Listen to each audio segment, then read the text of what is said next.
100 000 euros de dette, c'est beaucoup trop pour le patron du musée de la curiosité de l'insolite à Nice. Jean-Pierre Spédel est aujourd'hui un patron résigné. Ce musée, pour lui, c'était le projet d'une vie. Je le porte à bout de bras, j'ai mis tout mon argent personnel dans ce musée, je suis au bout du rouleau. Au bout du rouleau, financièrement, je vois pas la solution. Jean-Pierre Spédel est un passionné d'automates et d'objets insolites. Il est intarissable sur son musée et ouvre volontiers les coulisses de ses attractions. Je sais pas si elle est là, d'habitude elle est là.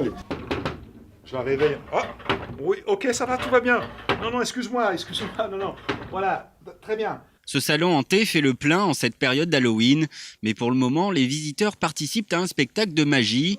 Aujourd'hui, ce sont des jeunes de 6 à 14 ans d'un centre de loisirs qui ont souhaité découvrir le musée. On essaye de faire découvrir un peu les lieux un peu atypiques du coin et que c'est intéressant de voir autre chose. Et, notamment des automates, parce qu'il y a beaucoup d'automates qui sortent un peu de la modernité actuelle. Mais le musée n'est pas assez attractif. Cet été, à peine 200 clients quand il en faut au moins 2000 pour couvrir les frais fixes qui s'élèvent à 6 000 euros par mois. La faute à l'emplacement.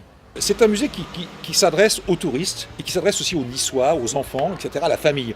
Il faut que je sois accessible pour tout ce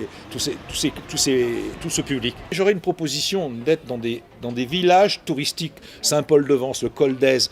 Il me faut du passage. Changer d'endroit, ce n'est donc pas la fin de l'histoire du musée de la curiosité et de l'insolite, mais le début d'une autre. Jean-Pierre Spédel cède aujourd'hui son bail pour environ 150 000 euros, ce qui lui permettrait d'éponger sa dette et d'investir dans un lieu plus fréquenté.